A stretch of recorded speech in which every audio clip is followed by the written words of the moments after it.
하나님 말씀 함께 보겠습니다. 빌립보서 1장 15절에서 18절까지 말씀 함께 보겠습니다. 빌립보서 1장 15절에서 18절까지의 말씀인데요. 우리 교독해서 보겠습니다. 4절 말씀인데 제가 15절 먼저 봉독하겠습니다. 어떤 이들은 투기와 분쟁으로, 어떤 이들은 착한 뜻으로 그리스도를 전파하나니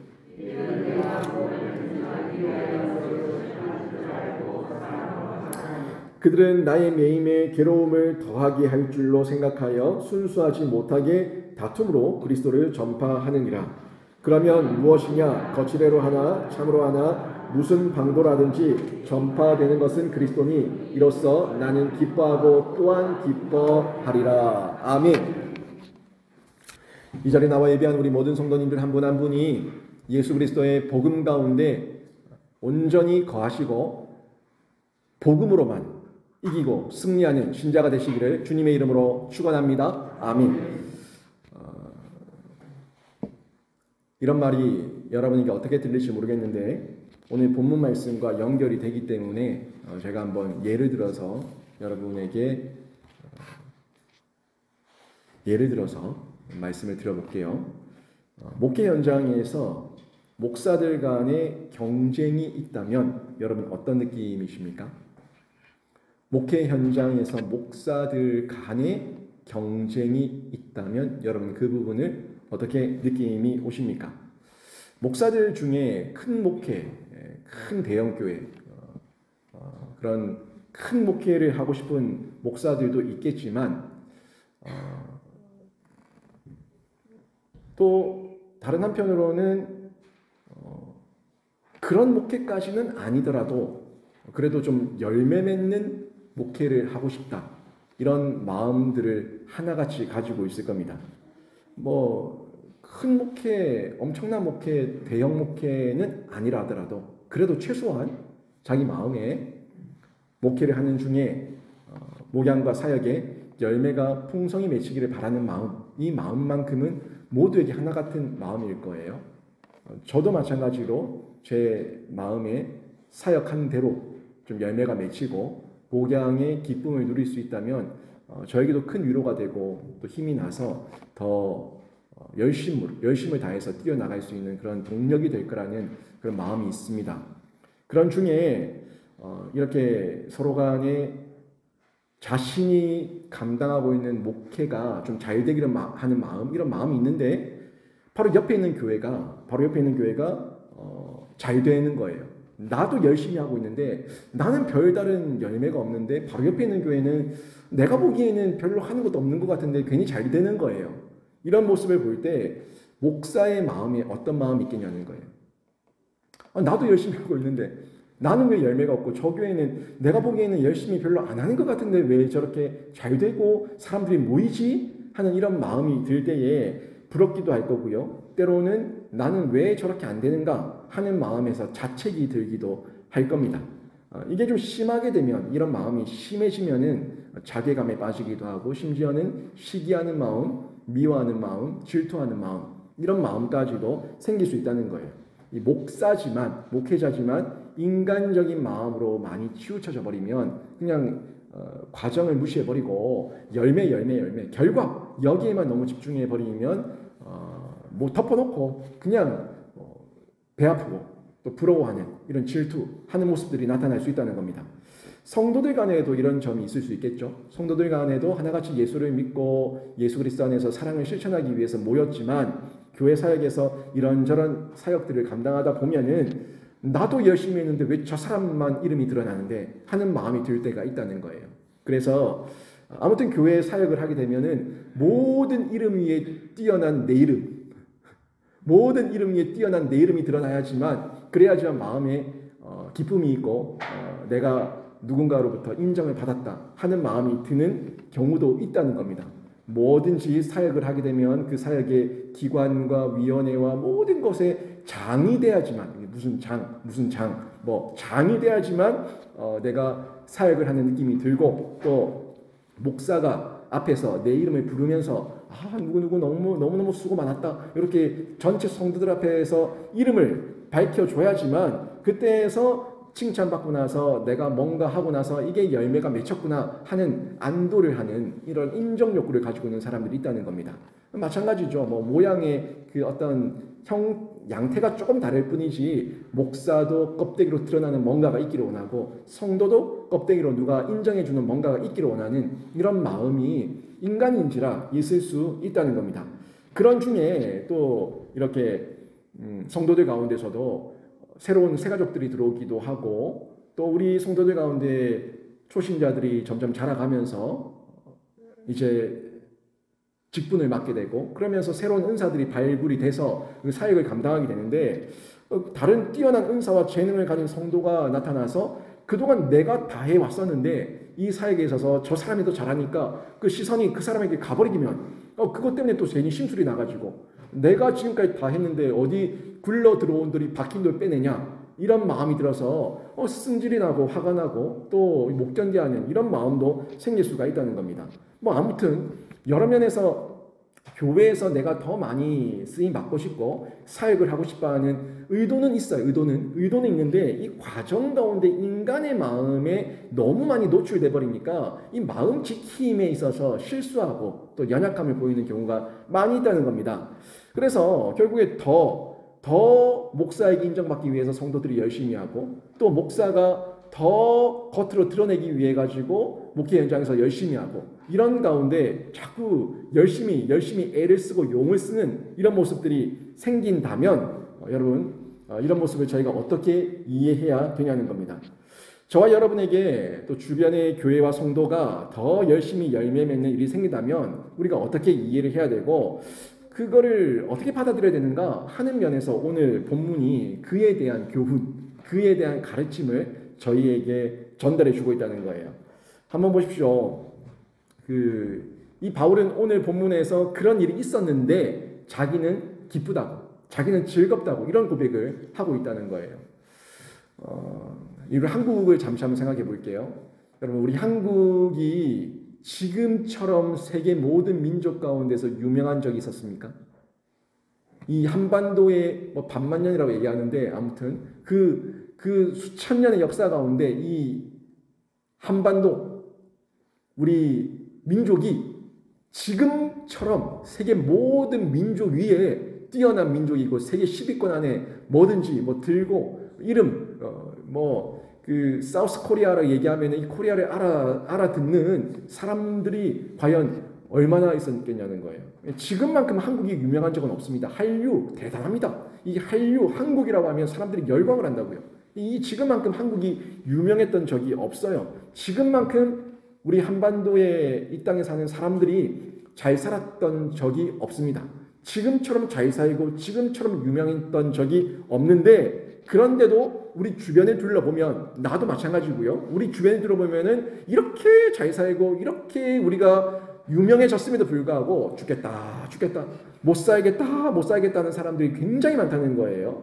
아우성입니다. 다들 못 살겠다고 다들 아우성이에요. 근데 실상을 이 긴 시간에 보면은 이렇게 잘 먹고 이렇게 잘 살았던 적이 없는데 왜 지금은 다들 하나같이 죽겠다고 얘기하냐 하는 면에서 한번 생각해 보자는 거예요. 보는 눈이 다르니까 죽겠다고 얘기하는 것과 같은 겁니다. 이제 우리에게 필요한 거는요. 지금 나라는 현실, 내 주변에 일어나고 있는 어려움, 환경, 여러 가지 모습들을 좀 이 세상적 시각으로만 보지 말고 제가 지난주에도 안목에 대해서 얘기했지만 이 믿음의 눈으로 영적 안목을 가지고 좀 바라볼 수 있는 이 시각의 확장, 시각의 성숙함 이런 모습들이 있어야 된다는 겁니다. 믿음으로 보는 새로운 눈이 열리기 전에는요. 여러분 아무리 대한민국이 더 잘 살아도 아무리 대한민국이 더 부유해져도 우리가 아무리 잘 먹고 잘 살고 많이 가지고 있어도 내가 그래도 역시 내 안목이 바뀌지 않으면요. 항상 비교 대상은 항상 교만하고 자만하고 또 이 탐심 가운데 있기 때문에 늘 없다고 얘기하고 늘 부족하다고 얘기하고 늘 못 살겠다고 얘기할 수밖에 없습니다. 내가 탐욕과 탐심 가운데 나를 바라보면은 세상적 욕망이죠. 그렇게 바라보면은 못 살겠다, 죽겠다라고 얘기하지만 좀 믿음의 눈으로 바라보면은 내가 감사의 거리를 찾을 수가 있다는 거예요.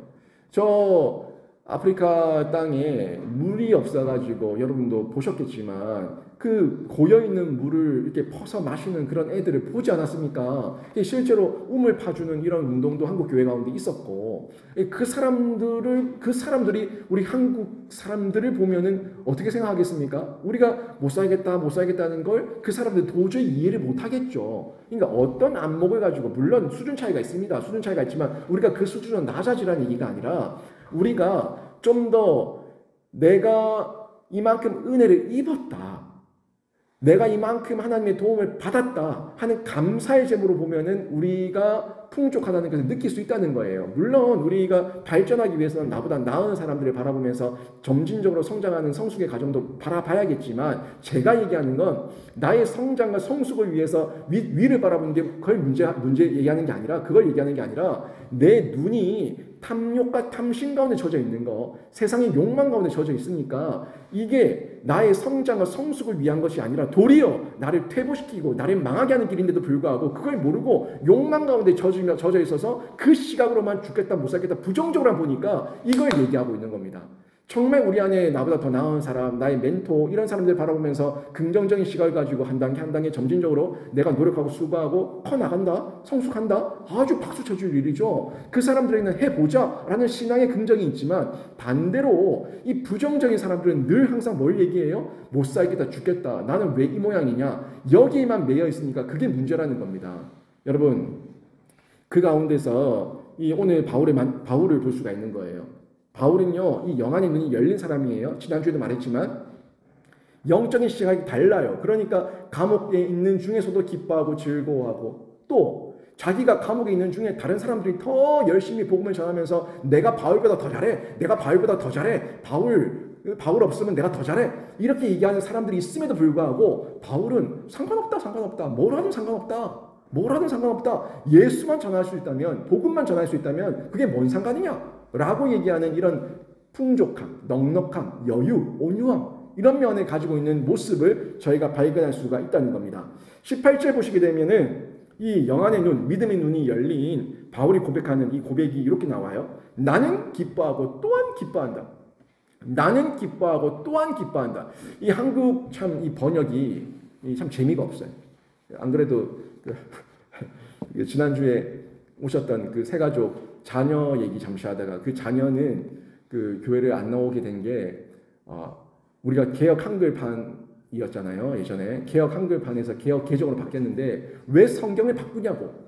그러니까 성경을 믿을 수가 없다. 이렇게 해서 성경을 이게 이 한글 번역하는 사람들이 만들어낸다. 소설이다. 그래서 나는 하나님을 안 믿는다라고 떠났다는 거예요. 이 기가 차가지고 제가 그 사람 그러니까 제가 더 길게는 얘기 안 했는데 그 아들은 원어를 봐야겠습니다. 원어를 보면은 이게 변함이 없는데 좀 더 한글 언어로 번역된 게 우리 말에 좀 더 이 느낌을 더 담기 위해서 개혁 한글에서 개혁 개정으로 바뀐 거지 원어가 바뀐 게 아닌데 헬라어 히브리어가 바뀐 게 아닌데 이 한글 성경이 바뀌었다고.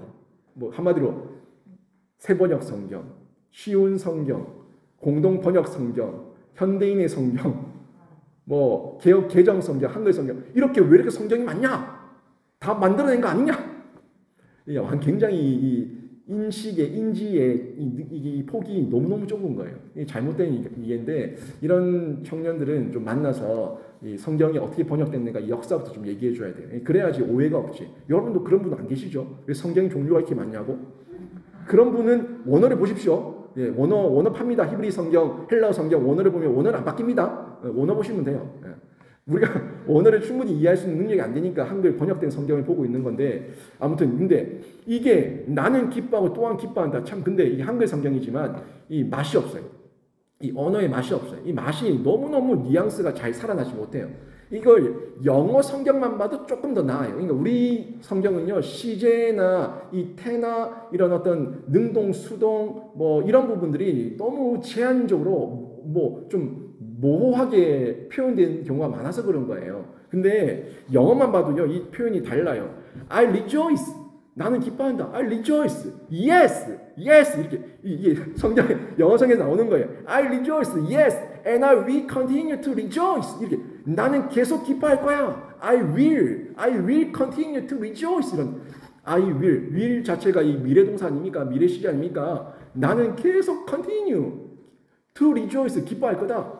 나는 지금 기뻐한다. 그리고 앞으로도 계속 기뻐할 거다. 요 얘기예요. 그러니까 우리는 보세요. 나는 기뻐하고 또한 기뻐하리라. 요게 시제가 둘 다 현재 시제 같아요. 나는 기뻐한다. 또한 기뻐한다. 이러니까 나는 기뻐하고 또한 기뻐한다. 근데 이게 영어 성경을 보면은 시제가 현재 시제 그리고 미래 시제 이렇게 구분이 되는 걸 볼 수가 있는데 이 얘기는요. 현재도 기쁘지만 앞으로도 나는 기뻐할 거다. 요 고백을 바울이 지금 하고 있다는 거예요. 바울이 나 지금 기뻐. 내가 지금 4년 동안 감옥에 있었는데 그런데 나는 기뻐. 앞으로 내가 어떻게 되냐고? 나도 몰라. 나는 앞으로 어떻게 될지 모르지만 그렇지만 나는 앞으로도 계속 기뻐할 거야. 왜? 예수 그리스도 때문에. 지금 이 얘기를 나는 기쁘고 또한 앞으로도 기뻐할 거다. 이 얘기를 18절에서 사도 바울이 전달해 주고 있다는 겁니다. 세상의 눈으로 지금 일이 잘 돼서 기뻐하는 거예요? 바울이 잘 될 게 뭐가 있어요? 감옥에 있는데. 감옥에 갇혀있는 몸인데 잘 될 게 뭐가 있어요? 잘 돼서 기뻐하는 것이 아니라 지금 자신이 기뻐할 수 있는 안목은 내 속에 나와 함께 하시고 나에게 지금까지 인도하셨던 예수 그리스도의 능력과 섭리와 인도를 믿으니까. 이 믿으니까 그게 체험적으로 믿으니까 나는 기뻐한다. 그리고 앞으로도 계속 예수께서 나와 함께 하실 거니까 나는 계속 I will continue to rejoice. 앞으로 계속 나는 기뻐할 거야. 이렇게 이해하고 있는 거예요. 여러분, 이게 우리의 신앙을 가진 진짜 신자의 고백입니다. 조금 전에 기분 좋았던 한 성도에게 한 10분, 1시간 뒤에 보니까 얼굴이 찡그러져 있어요. 왜 그러고 있냐? 라고 얘기했더니 주식이 떨어졌어. 우리 애가 나한테 안 좋은 문자를 보냈어. 우리 남편이 나한테 전화로 화를 냈어. 뭐 이런 여러 가지. 그러니까 조금 전에 즐거워하다가도 조금 돌아서면은 다시 찡그러지고 이 기복, 얼굴의 기복, 감정의 기복. 이런 기복이 너무나 많을 때 우리 속에도 있지 않습니까? 저에게도 기복이 있거든요. 이 기복이 있을 때 한번 잘 생각해 보세요. 항상 인간의 감정의 기복은 예수 때문입니까? 아니면 내가 바라보는 세상 때문입니까? 세상 때문이. 세상 때문에. 예수님은 여러분을 기분 나쁘게 한 적이 없습니다. 예수님은 여러분을 때린 적도 없고 여러분을 기분 나쁘게 한 적이 없습니다. 그저 바라보는 내 시각이 이 부정적인 시각으로 바라봐지니까 그러니까 내가 기분이 나쁜 거예요. 여러분 이 기복을 우리가 일상 가운데 얼마나 많이 느낍니까? 저도 느끼고 있는데 힘들 때는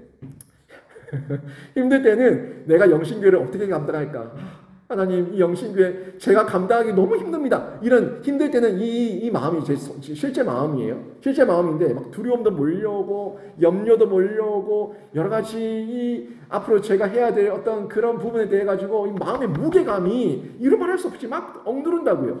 그래서 숨고 싶어요. 좀 나가서 쉬고 싶고 좀 저에게 휴가를 좀 달라고 얘기하고 싶고 이런 어떤 마음에 저에게 좀 공백을 두고 싶다 하는 이런 마음이 몰려와요. 그런데 또 그건 지금 뭘 보고 있을 때예요? 나라는 이 껍데기와 환경을 보고 있을 때는 그런데 또 제가 기도하고 말씀을 보면서 하나님의 위로를 받고 하나님을 바라보면은 그 속에서 특별한 일이 없었는데도 불구하고 뭐 특별한 일이 없었어요. 뭐 누가 저한테 막 칭찬한 것도 아니고 누가 저한테 막 돈을 주고 간 것도 아니고 누가 저한테 막 껴안아 준 것도 아니고 아무 일도 없었어요. 그냥 기도하고 그냥 말씀 보고 그냥 신앙의 긍정으로 하나님 앞에서 능력과 위로와 힘을 얻으면 그러면 해보자. 오늘도 한번 해보자. 내일도 한번 해보자. 이번 사역도 한번 해보자 하는 마음으로 해보자 하는 이 마음에서 시도하면서 여기까지 왔다는 것을 제가 돌아보니까 경험하게 되는 거예요. 우리 장로님이 증인인데 공사 한번 끝날 때마다 장로님에게 한숨 푹푹 쉬고 얼마나 제가 투덜 많이 된지 모릅니다. 투덜도 많이 되고 뭐가 이렇게 없냐 왜 이렇게 가난하냐 뭐가 이렇게 많이 드냐 별 소리를 다 했는데 그러다가 또 위로를 받고 힘을 얻으면 해보죠. 어찌 되겠죠. 한번 해봅시다 하면서 또 시작하면은 또 삽을 뜨고 나면은 또 마무리하게 하시는 하나님의 은혜, 또 정리하게 하시는 하나님의 은혜, 그 은혜로 지금 2년 8개월 동안 공사를 다 끝냈어요. 이 시간을 돌아볼 때마다 물론 앞으로도 뭐 계획을 세우면은 저는 그 계획 자체가 부담스러워요. 과연 할 수 있을까? 늘 부정적인 인간적인 마음이 있어요. 하지만 계획을 세우고 도전하고 우리 성도들이 한 마음만 되면은 함께 성령 안에서 믿음의 안목으로 바라보기만 하면은 하나님께서 그 길도 열어가게 하실 줄로 믿습니다. 이 믿음 가지고 우리가 걸어 나가는 거죠. 여러분 오늘 북시찰에 목사님들 한 30분, 장로님들하고 한 30몇 분, 한 40분 좀 안 되게 오셔가지고 우리 교회 한번 쭉 들어보시고 함께 예배드리고 식사하고 이러고 가셨는데 저도 뭐 다들 깜짝 놀라죠. 깜짝 놀라고 어떻게 이렇게 바뀌었냐 하는 말들을 하는데 저보고 다시 하라고 하면 저 못할 것 같아요. 저보고 다시 하라고 하면 못할 것 같아요. 근데 그 다시 하라는 게 아니라 저에게는 새로운 기대가 있으니까 앞으로 또 해나갈 그 길들을 하나님께서 인도하실 때, 믿음으로 인도하실 때 걸어왔던 길이 아니니까 새로운 길이니까 또 힘을 얻어서 걸어가는 거겠죠. 근데 이 모든 시간들이 여러분도 한번 생각해 보세요. 보는 사람도 놀라지만 이 현장에 있었던 저도 놀라지만 여러분도 2년 8개월 전에 우리 영신교회의 모습과 지금을 생각하면은 정말 놀랍게 바뀌었다는 것을 생각하지 않습니까? 이게 이제는 우리 껍데기만이 아니라 내면, 우리 내면의 성장, 내면의 성수, 진짜 생명사역을 마음껏 감당할 수 있는 생명의 열매가 맺힐 수 있도록 이제 우리가 이런 경험들을 통해서 거기 멈추지 말고 내가 바라보는 우리 교회 일원이니까 한 명 한 명이 교회 일원이니까 내가 바라보는 이 시각이 세상에 머물지 말고 하나님 믿음의 안목으로 바울처럼 바라볼 수 있도록 저를 도와주시옵소서 하는 마음으로 기도하셔야 된다는 거예요. 기도하시는 중에 함께 이 안목이 바뀌는 가운데 하나하나 우리 교회가 바뀐 것처럼 여러분도 바뀌고 여러분 가정도 바뀌고 우리 교회 공동체도 점점 더 점진적으로 바뀌어갈 줄로 믿습니다. 이 믿음 가지고 저희가 걸어 나가는 거죠. 이런 영적 안목을 가지고 있을 때 변화는 일어나는데 그 변화를 한 번에 일어나는 어떤 만사형통으로 생각하지 마세요. 만사형통. 예수를 믿는다고 우리가 기도했다고 하나님께서 음성 주셨다고 만사형통이 되는 거 아니에요. 만사형통이 아니라고요. 만사형통이 되면 인간은 교만하고 자고합니다. 자만합니다. 하나님을 떠납니다. 그래서 하나님께서는 삶의 현장 가운데서 만사형통은 아니지만 그 현장을 바라보는 시각을 바꾸셔서 그 테스트, 그 시험, 여러 가지 어려움들을 능히 이겨낼 수 있도록 도우시는 능력, 도우시는 은혜를 저희가 경험하면서 살아간다는 거예요. 여러분 예수 믿고 나서 지금까지 꽃길만 걸었습니까? 레드카펫만 걸었어요? 아니에요. 저도 목회한다고 저는요 제가 목회한다고 이제 신학교 가고 이러면 저는 막 그냥 꽃길만 걸을 줄 알았어요. 제가 담임 목회하면은 막 놀라운 부흥이 일어날 줄 알고 혼자서 막 그걸 상상했다 얘기했지 않습니까? 놀라운 부흥이 일어날 줄 알고 모든 성도들이 다 순종하고 순복하고 하나님 말씀 앞에서 뛰어들고 생명사역이 일어나고 막 그럴 줄 알았어요. 근데 천만에요. 절대 안 그렇더라고요. 만약에 그렇게 된다면 제가 얼마나 교만하겠습니까? 저는 아마 교주 노릇했을 거예요. 교주. 내가 교주인 줄 알았을 거예요. 근데 저도 이게 내 힘으로 되지 않는다는 걸 내가 알았을 때 나의 힘으로 나의 능으로 되는 것이 아니라 오직 예수 그리스도의 영으로 오직 성령으로 된다는 것을 깨달았을 때에 뭘 고백해요? 제가 한 게 아닙니다. 하나님께서 다 하셨습니다. 하는 고백을 하는 것처럼 성도도 마찬가지예요. 여러분도 여러분 자녀 낳아서 키우면 내 마음대로 키울 줄 알았죠? 되던가요? 내 자녀 내 마음대로 키우던가요? 절대 내 마음대로 안 돼요. 자녀도 내 마음대로 안 되고요. 내 모습도 내 마음대로 안 돼요. 내가 끊어야 될 거 끊어내는 것도 그것도 내 마음대로 안 돼요. 그 안 되는 걸 내가 인정하고 내가 철저하게 납작 엎드렸을 때에 그때 끊어지면 술, 담배가 끊어지고 모든 중독이 끊어지고 나의 옛 모습이 끊어지고 그 끊어졌을 때 그제서 이게 내가 한 게 아니라 하나님께서 하셨다 하는 고백을 할 수가 있는 거예요. 그게 점진적으로 계속 이렇게 일어나는데 현장은 바뀐 것이 없지만 뭐가 바뀌어요? 나의 안목이 바뀌고 안목이 바뀌니까 이해, 해석, 적용 이게 바뀌어서 좀 더 다른 시각으로 안 되는갑다. 안 되네가 아니라 안 되면 또 하나님께 기도해야지. 어려우면 또 하나님께 기도해야지. 하나님께서 하라고 하셨을 때는 분명히 뜻이 있으니까 하나님께 물어봐야지 하는 마음으로 하나님의 놀라운 일, 비밀한 일이 분명히 있을 거라는 이 믿음, 이런 믿음을 가지고 바라볼 때에 그때 변화가 일어나는 거겠죠. 이미 변화가 시작된 거예요. 나로부터 시작된 거예요. 나로부터 시작된 변화는 내가 있는 가정과 교회 공동체 가운데 실제적인 변화의 열매로 나타나게 되는 겁니다. 15절, 17절 말씀 한번 보십시오. 15절, 17절 보니까 이런 말씀이 나오는데 어떤 이들은 투기와 분쟁으로 어떤 이들은 착한 뜻으로 그리스도를 전파하나니 이들은 내가 복음을 변증하기 위하여 세우심을 받은 줄 알고 사랑으로 하나 그들은 나의 매임에 괴로움을 더하게 할 줄로 생각하여 순수하지 못하게 다툼으로 그리스도를 전파하느니라.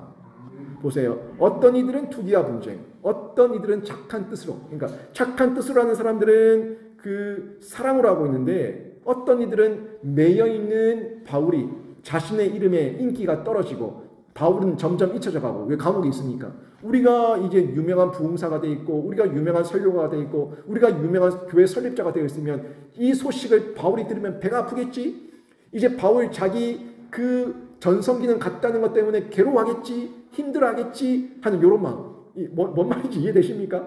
이런 어떤 못된 마음을 가지고 그 사람에게 상처를 주기 위해서, 그 사람에게 아픔을 주기 위해서, 그 사람을 짓밟기 위해서 그래서 복음을 전했다는 거예요. 여러분, 근데 이게 바울 주변에 있었는데 실제로 그런 사람이 있었는데 이게 우리의 삶이에요. 목사들, 목회 현장에도 있고요. 교회의 성도들 안에도 있어요. 이거를 잘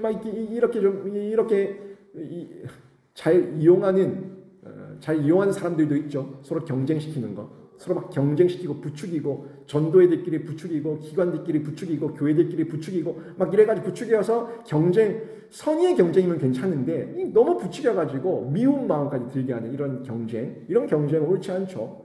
이런 게 우리 실제 주변 삶 가운데 너무 많이 있다는 거예요. 바울의 매임을 통해서 복음 전파에 진전이 일어났다는 것, 여기만 바울이 집중합니다. 근데 바울이 이런 착한 의도로 했던 일단 지금 자기가 보는 안목은 복음의 진전이 일어났다. 여기에만 지금 집중하고 있는 거예요. 성교의 지경이 넓혀지고 새로운 동력자들이 일어났다. 여기에만 집중하고 있는 거예요. 물론 실상을 보면 다른 면이 있죠.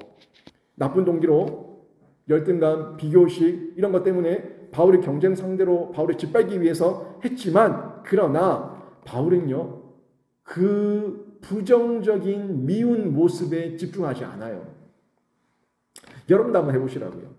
누가 교회 안에서 내가 할 거다. 니 하지 마라. 이거 내가 하던 건데 네가 왜 나섰는데? 이렇게 하면은 너 해. 잘해. 고마워. 이렇게 해주라는 얘기예요. 나 너무 잘했다. 얘기해 주라는 거예요. 내가 도와주려 했더만 별거리다. 이렇게 하지 말고 하겠다고 하면은 그래 너 잘했다. 네가 해주니까 너무 고맙다. 너무 든든하다. 혹시라도 도와줄 거 있으면 얘기해라. 이렇게 얘기하면은 그 사람도 위로가 되고 또 해놨을 때 박수 쳐주면은 그런 사람들은요 더 날아다닙니다. 그런 사람들은 격려해줘야 돼요. 이 고래도 박수 치면 춤춘다고 그게 그냥 하는 말이 아니라 이 격려가 필요한 사람들이 있어요. 그런 사람들은 격려해 주면요 그러면 더 열심히 하는 거죠. 이런 모습이죠. 거기에 집중하는 거예요. 그래서 바울은 이런 안목을 가지고 이런 인간적인 감정을 초월한 안목이죠. 인간적인 감정을 가지고 같이 싸우려고 하는 게 아니라 안목이 다르니까 거기에 그 사람이 휘둘러도 바울이 피하니까 소리가 안 나는 거예요. 싸움이 안 되는 거예요. 휘두르면은 손 잡아서 더 높여주는 거죠. 잘했다고. 이렇게 하니까 지금 18절에 고백이 일어날 수 있는 거예요. 이 18절의 고백. 그냥 나온 고백이 아니에요. 이런 안목이 있었기 때문에 초월한 안목, 인간의 감정을 초월한 안목이 있었기 때문에 이런 고백을 할 수 있는데 18절 다시 한번 보십시오. 그러면 무엇이냐? 거칠애로 하나 참으로 하나 무슨 방도로 하든지 전파되는 것은 그리스도니 이로써 나는 기뻐하고 또한 기뻐하리라. 언제든지 계속해서 예수만 드러날 수 있다면 나는 지금도 기쁘고 앞으로도 계속 기뻐할 거야 하는 고백을 하고 있다는 거예요.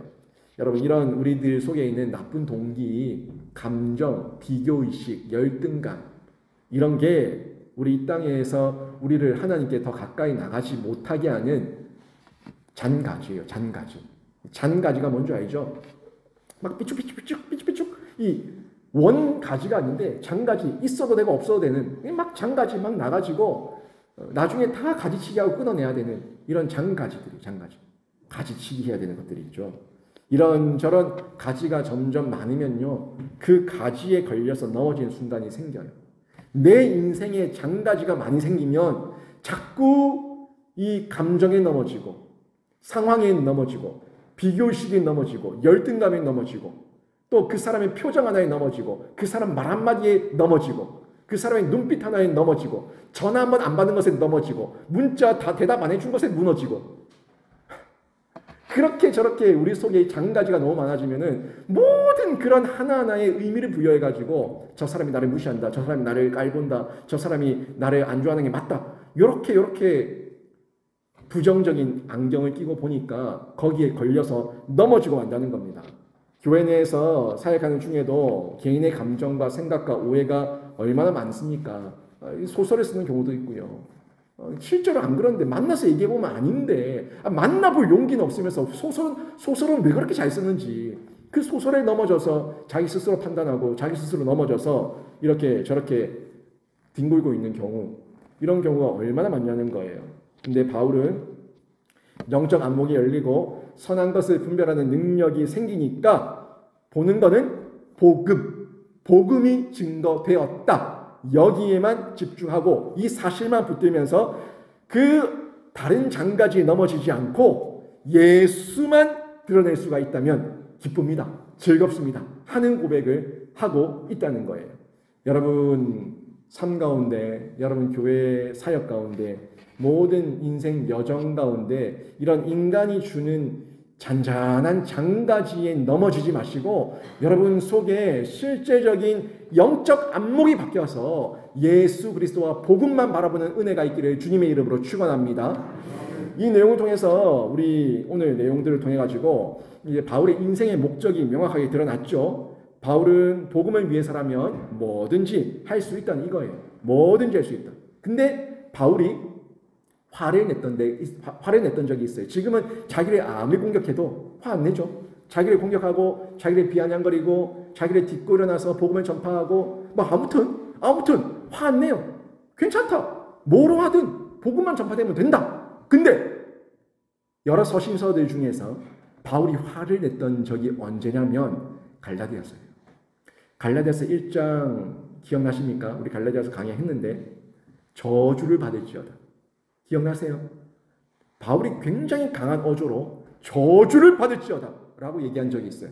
뭐 했을 때 저주 받으라 그랬어요? 다른 복음을 전하면은 하늘로부터 온 천사라도 저주를 받을지어다 라고 얘기했어요. 복음만 전파되면 된다. 근데 뭐로 하든 상관없어. 나를 짓밟고 하든 나를 딛고 하든 나를 이 뒤에서 비아냥거리면서 하든 상관없는데, 근데 복음을 변질시키면 저주를 받을지어다 라는 이 확신을 가지고 있었다는 거예요. 신념이죠. 정확하죠. 뭐예요? 자신의 인생의 목적이 복음을 전하는 거였으니까 내가 다른 사람들의 가십거리가 돼서 복음을 전한다 하더라도 괜찮다는 거죠. 복음만 정확하게 제대로 전달해라. 그러면 괜찮다. 이런 입장을 얘기하고 있는데 바울의 전투력이 어느 정도인지 느껴지는 대목입니다. 전투력, 영적 전투력이 있어야 돼요. 여러분, 이 목사가 영적 전투력이 없으면 무너집니다. 저희 노예 가운데 제가 이름은 안 밝히고 한 교회가 있는데 몇 년 됐더라? 제가 좀 헷갈리는데 64년 됐나? 64년이가 된 그 교회인데 한 60몇 년이 됐는데 목사가 20번 바뀌었대나 30번 바뀌었대나? 20번인가 30번이 바뀌었대요. 네. 자기가 제가 기억이 정확히 안 나는데 20대인가 30, 한 20몇 대인가 그 목사래요. 담임 몇 대 목사래요. 저는 2대 목사지 않습니까? 영신교회 2대 목사지 않습니까? 몇십 번대 대 목사래요. 그러면 결국에는 제가 계산해 보니까 2년마다 목사가 바뀌었어요. 2년마다. 근데 이 목사님이 20년을 넘겼거든요. 지금 그 목사님이 그 교회에서 20년 넘겼어요. 그래서 제가 목사님한테 얼마 전에 얘기하면서 목사님 그 얘기를 목사님이 우리 교회가 어떤 교회인 줄 아냐고 얘기하는데 그 얘기를 할 때 야 목사님 그러면 목사님 전투력이 대단하십니다 그랬더니 나 대단하지 이러더라고요. 나 같은 사람 아니면 못 버티지 이렇게 얘기하더라고요. 그러니까 그만큼 목회자로서 전투력이 있어야지 버틸 수 있었다는 얘기예요. 그러니까 한 길 바라보고 여기저기 마음 뺏기지 않고 휩쓸리지 않고 싸우지 않고 그러면서 버틸 수 있었다는 거예요. 이길 수 있었다는 거예요. 여러분 이게 진짜 참 신자에게 있어야 됩니다. 장가지 다 대응해주고 장가지 다 넘어지면요. 여러분 언제 저까지 뛰어갈 거예요. 언제 믿음의 경주할 거예요. 믿음의 경주하는 게 목적이지 그 장가지 넘어지는 게 우리의 목적이 아니라고요. 그러면 목회 현장 가운데도 좀 무시할 건 무시하고 뛰어넘을 건 뛰어넘고 좀 이렇게 넓은 안목에서 볼 때에 우리의 믿음의 경주가 순조롭다고요. 자꾸 차가 땡기면 또 멈춰서가 싸우고 장가지 넘어지면 장가지 다 부셔가지고 또 다 갈아엎어버리고 그거 다 하다 보면은 내가 가야 될 길 다 마치지도 못하고 게임 끝난다고요.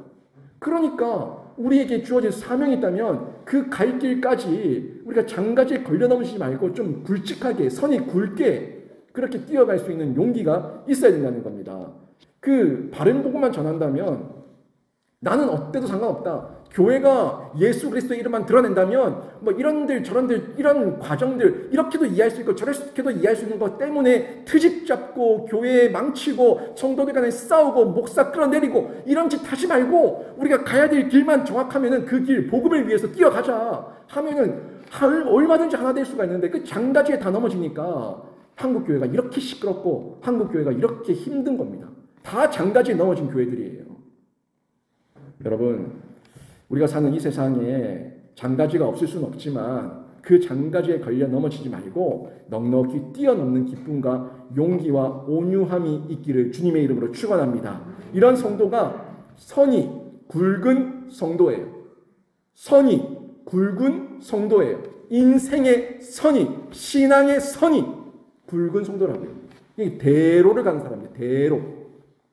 장가지로 빠지지 않고 대로를 간다고. 선이 굵은 성도, 선이 굵은 목회자, 선이 굵은 중직들이 돼야 된다고요. 그때 선명하게 그 굵은 선에 붙들고 우리가 살아낼 수가 있는 겁니다. 제가 청년들을 가르칠 때 청년들에게 이렇게 말했어요. 사고 쳐도 좋고 실패해도 좋고 시행착오를 반복해도 자잘하게 살지 말고 선이 굵은 신자로 살아내라고 그랬어요. 자꾸 실패하는 거, 사고 치는 거, 그거 다 장가지거든, 장가지. 장가지에 넘어져서 퍼질러 앉아가 울고 있지 말고, 선이 굵은 신자로, 너희들 아직 인생 많이 남았으니까, 선이 굵은 신자로 너희들이 가야 될 길, 그 길, 한 길 붙들고 걸어가라고. 넘어져서 울고 있지 말고, 후회하지 말고, 뒤돌아보지 말고, 좀 앞만 보고, 하나님 앞에서 장가지에 넘어지지 말고, 선이 굵게 살아가라고, 제가 여러 번 우리 청년들에게 얘기한 적이 있습니다. 제가 담당했을 때.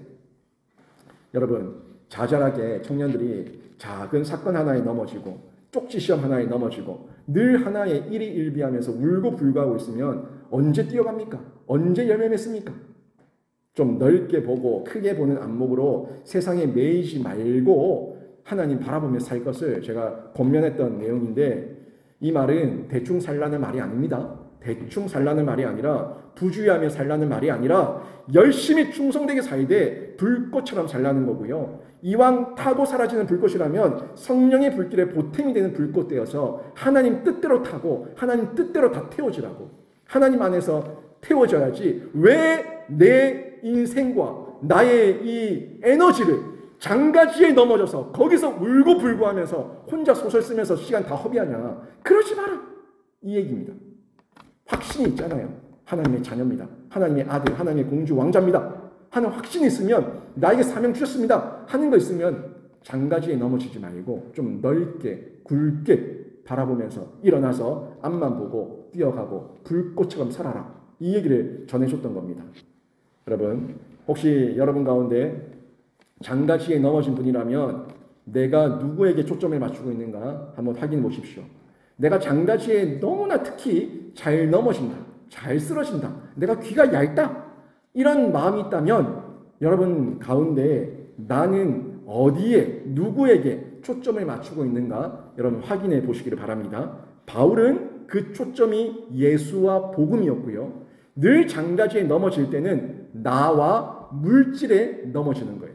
저도 마찬가지고요. 저도 이게 귀가 얇아질 때, 이 마음이 흔들릴 때는 항상 예수와 복음이 아니라 나예요. 나의 판단, 나의 생각, 나의 관점, 내가 보기에 여기에 넘어지는 거예요. 여러분도 장가지에 넘어질 때 뭐 때문에 넘어졌는가? 이걸 한 번 더 생각해 보라는 겁니다. 나에게 집중할 때 장가지는요 계속 생기는 거예요. 참 희한해요. 이 장가지는 한 번 넘어졌다가 없어지는 게 아니라 넘어져서 퍼질러 앉아 있으면 그 장가지는 더 많이 생겨요. 나라는 자기 사랑 자체가 문제가 아니에요. 예수보다 더 사랑하고 모든 세상의 중심이 내가 되는 것, 그게 문제고요. 내 속에 나라는 우상이 거미예요. 그래서 그 거미줄이 계속 퍼져나가고 점점 더 많아지는 거예요.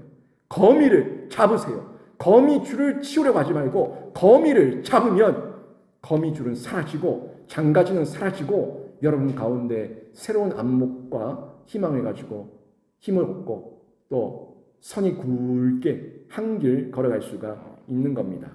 제가 예전에도 그런 얘기 하지 않았습니까? 그 대류와 지류를 얘기한 적이 있었어요. 대류는 한 길 선이 굵게 바다로 가는 강이 강. 근데 강 주변에는 하천 뭐 이런 여러 가지 지류들이 많다고요. 지류들이 아무리 많아도 지류의 방해를 받아도 결국 대류는 바다로 가는 겁니다.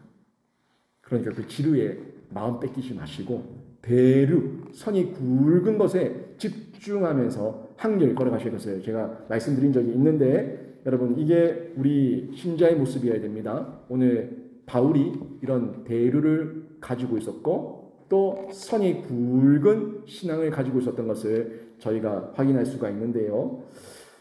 여러분이 선이 굵은 성도가 되고 대류를 이루고 있으면 여러분이 복을 받고요. 또 여러분 때문에 옆에 있는 교우들이 함께 굵은 신자가 되고 선이 굵은 신자가 되고 생명의 파문을 함께 일으키는 아름다운 동력자가 된다는 것, 요거 기억하시기를 바랍니다. 그 가운데 점점 더 여러분 개인도 가정도 교회도 장가지는 사라지고 함께 한마음 되어서 선이 굵은 교회 되어서 하나님 영광만 드러내는 공동체를 만들어 나가게 될 건데 이런 사역과 공동체의 일원이 우리 모두가 되기를 바랍니다. 성경과 성령 안에서 균형 잘 갖추고 늘 하나님 의지하면서 또 말씀 사모하는 중에 이 모든 하나님의 놀라운 영적 안목과 열매를 맛보는 주인공으로 여러분 모두가 쓰임받기를 주님의 이름으로 축원합니다. 아멘.